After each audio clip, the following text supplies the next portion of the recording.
You've probably heard the word holy before, or at least sang it in a church song once or twice. And for most people, this idea is really just connected to being a morally good person. So God is holy because he's morally perfect. Yeah, that is part of it. But in the Bible, the idea of holiness is even bigger and more rich. What it's really describing is how God is the creative force behind the whole universe. He's the one and only being with the power to make a world full of such beauty and life.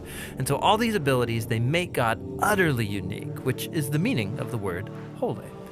So a helpful way to think about God's holiness is by using the sun as a metaphor.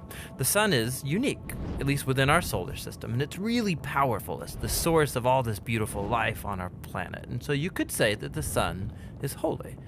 And you can actually take this metaphor even further in that the whole area around the sun is also holy.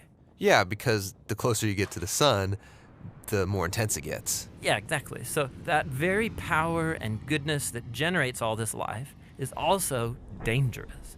I mean, the sun, if you get too close, will annihilate you. And in the same way, there's this paradox at the heart of God's own holiness, because if you're impure, his presence is dangerous to you. And not because it's bad, but because it's so good.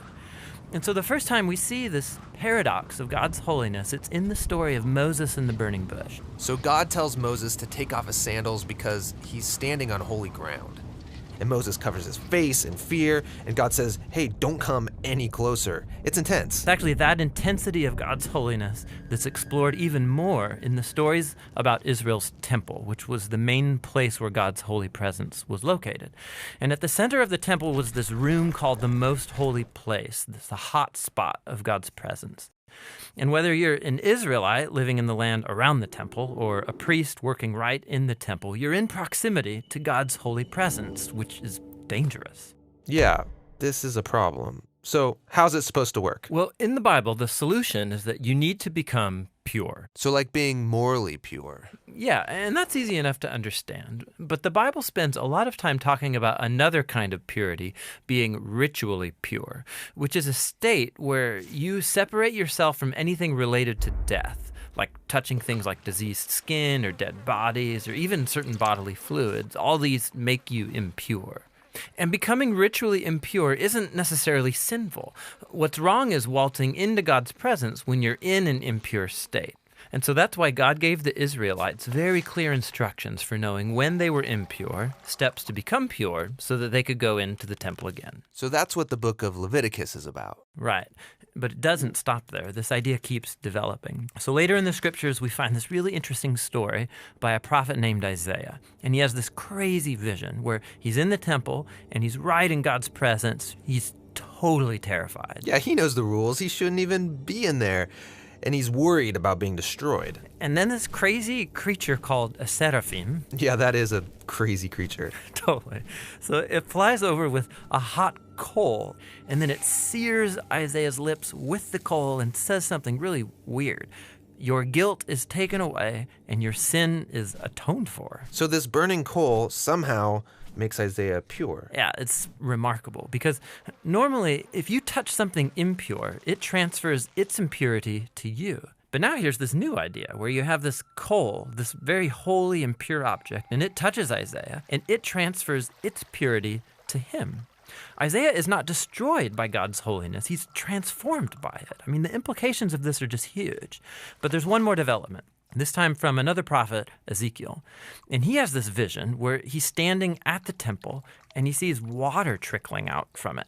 And then that water turns into a stream, and then it grows into a deep river that starts flowing through the desert, leaving this trail of green trees behind it. And then it flows into the Dead Sea, making everything fresh and alive. So instead of becoming pure first and then going into the temple, here God's holiness comes out from the temple, making things pure and bringing them to life. What does it all mean? So we don't know until we meet this man, Jesus. And he claims that he's fulfilling all of these ancient visions, but in surprising new ways.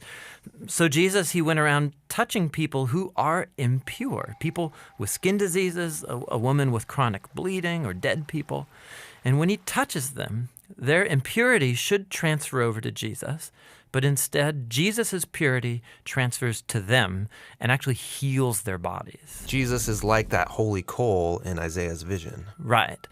And Jesus claimed that he was the human embodiment of God's own holiness, and that he and his followers were now God's temple, so that through them, God's holy presence would go out into the world and bring life and healing and hope. And so this is why Jesus described his followers as having streams of living water flowing out of them. So this is our part of the story where we find ourselves now, but where's this all heading?